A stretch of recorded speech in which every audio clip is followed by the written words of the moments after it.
Hi everybody, welcome to We Can Hustle. My name is Shelby Olschlager, and this video is brought to you by Jeff Forsell, who helped me record a video all about bits.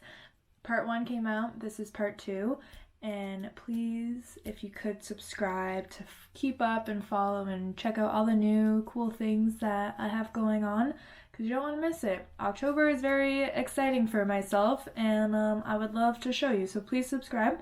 And with that being said, here is part 2 of our bit conversation, so enjoy. Oh, also if you have any questions, I'm just going to tell you now, please ask. I want to know. Ask all the questions you want, send me a message, comment, whatever you gotta do, but just ask me a question. And yeah, enjoy this. The good old legendary... Yeah. $1 million. The legendary $1 million bit. Now, there's a reason they call this the $1 million bit, and it's because I'm pretty sure you've gone to every single barrel race ever. You'll find these on a horse or 2 or 10. And I will tell you, not my bit, not the one that I like using. It can be pretty horse specific too, like just because I don't like a bit, sometimes it depends on the horse. And like Aaron, when he rides my horse, Really? Yeah. He's like, and he gets along he well just, with every it. time he rides my horse, he likes this one, and he said this one works for her. And I'm like, oh, really? I never would have thought of using it. And just because I wouldn't want to use it, but he uses it, and he likes it on her. This is just like the overall very balanced bit. I don't use a lot of combination bits, but if I do, this is your best one you're going to find. There's many other combination bits.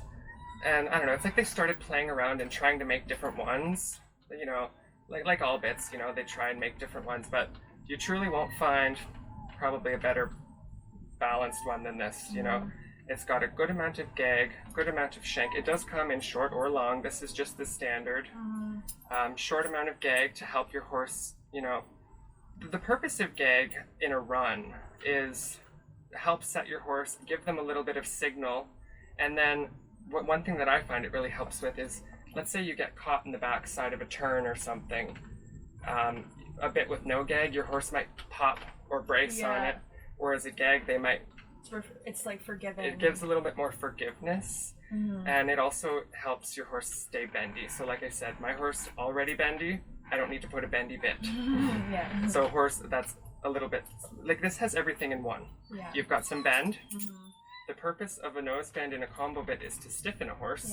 So you got one that's too noodly, like mine. Aaron likes the noseband. So the noseband helps stiffen them out. The 3-piece dog bone is a great bit to keep them soft. And then you've got your shank to help, like you've got some good control. For sure. And then some gag for more bend. And the other thing I kind of noticed, because I just started using this on my one mare for pole bending, because she is very strong and likes to kind of run through just a mouthpiece. So I was like, well, maybe I'll try a combo just with the noseband. Someone told me when you have a noseband, instead of just the contact being in the mouth, because it's a very small amount of surface area, or if you have a noseband, you're covering this whole area and sending cues through a lot more surface area on your horse. So with my horse, my experience, I really liked it. I felt like I had good control. Also with the gag, it was forgiving. And the thing with when I was running poles, if I need my horse to whoa, when it slid up here, there's like another 2 inches of shank that you now have.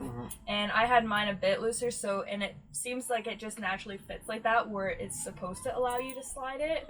Like it's not gonna be locked down there always. It has a lot of freedom, and I found my horse and a lot of horses obviously really like that. Yeah, it's a very great all-around bit for many horses.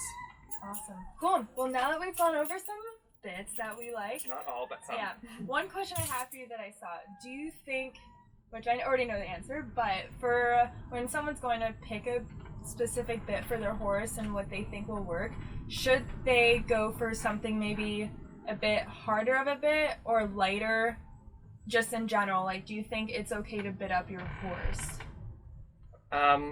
Or if you have too severe of a bit? It's I think it's truly up to the rider. If you are lacking control, then yes, you absolutely need to bit up. But there's different ways you can bit up. You can bit up with a long shank like this, or you can bit up with an O-ring with a sharp mouth. You know, there's different types of bitting up. You know, your horse is running through your hands in a 3-piece O-ring.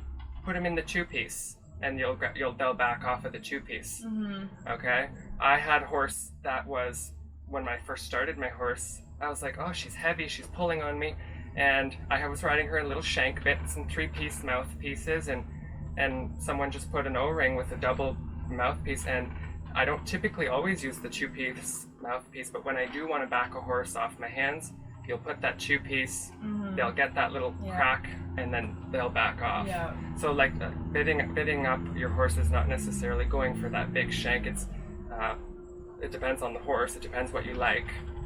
But you can bid up a horse in different ways. Yeah, yeah. You know, sharp O-ring versus long shank, you might get backed off with both. Yeah, and my logic kind of, and what I was told when I've gone to some clinics is you want to have light hands always, and if you have to bid up and be light, it's way better than having something that's heavy and it makes you heavy-handed, because it's not a good habit for you to develop, just to be heavy on your horse, and also your horse is just going to get dull. So it's definitely good. You always want to think about how you can be the lightest and communicate the clearest with your horse and kind of what's going on. So yeah, I bid up my horse pretty good at home. So this is a bit that I use at home, and everybody always asks me about this one because it's kind of a different bit. And again, I found this one on Facebook. I like it. I know where to get it, but when it was on Facebook, I got it. So this is a Fred Hunter. So if anybody remembers Nancy Hunter, she went to the NFR a few times with her great horse, Flit and Fizz. And so this one is a pretty cool mouthpiece, which you don't see very often. It's a double smooth with a little square in the middle.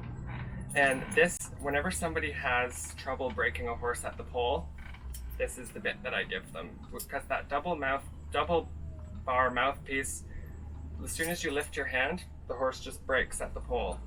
And the other cool thing, which you'll find on all Fred Hunter bits, is the reins have free range of motion with these little rings. So this is the the bit that I ride my horse in every day. It's got tons of control. It's got my 2 or 3 inches of shank and a little bit higher of a purchase. So it's not just shank. I still have some lift up here in the chin, and then I've got my shank. Yeah, and it's not like a ton of gag like you. No, it's got just this tiny little bit, just enough movement so that it doesn't scare her and keep it locked. And again, your chin strap is pretty loose. Chin strap is on the last hole on both sides, just loose, because once you get them super soft, it's like when I ride my horse, if I just pick up my hand like this, she drops. Yeah. And that's how I want her to be. So I know, half the time that chin strap doesn't even get engaged. Which is the only time it does usually is maybe if I need to be assertive for something and need to grab a hold of her and back her off. And then when it does touch, she's instant because she's like, oh, the chin strap touched me. Which it doesn't normally. She's like, this means business.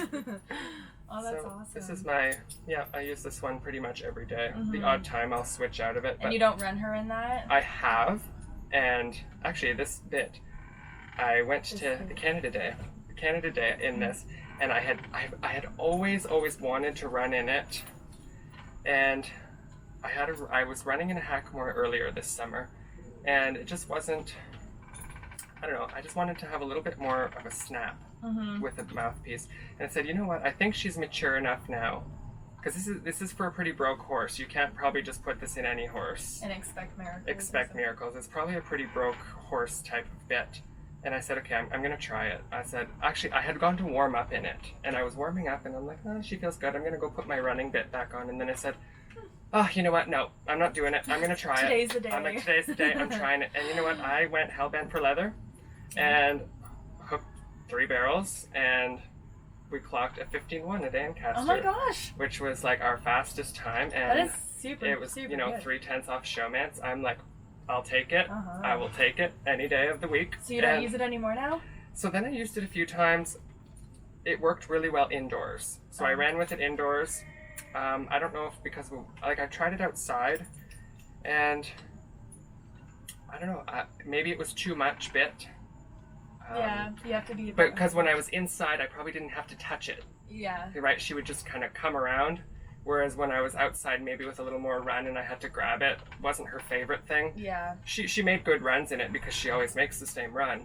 But I just decided to go with the Goose Tree, which basically is the exact same bit as this when you look at shank. The... Like the length Yeah. of these bits are exactly the same. Oh, true, they are. So Huh. literally, I'm like, okay, this one's working, but maybe I need a little bit less. Yeah. So I had exactly what I needed in the trailer. And funny, because we bought this bit like last year, Yeah. and neither of us were using it. Like it literally was just bought because it was on sale. You're like, why not? Add it And to the I'm like, I don't have it, so I'm gonna get it. And I'm like, you know what? I'm like, we never use that one, so I'm like, and it's exactly what I'm using every day, but you know, maybe a little more suited for competition, and it worked out great. And that's what you've been using. That's what since? that's what I've been using ever since. Awesome, cool.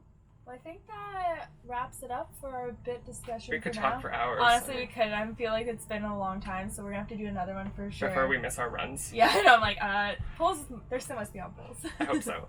We should have turned the radio on. I know, probably. But yeah, thanks for watching. Signing out from the bison. Yes, exactly. But if you had any questions about anything and you want to learn more, Jeff will be taking the video, so I'm sure we'll love to talk to you and get some discussion going about bits. Because, like we said, we could talk about it all day.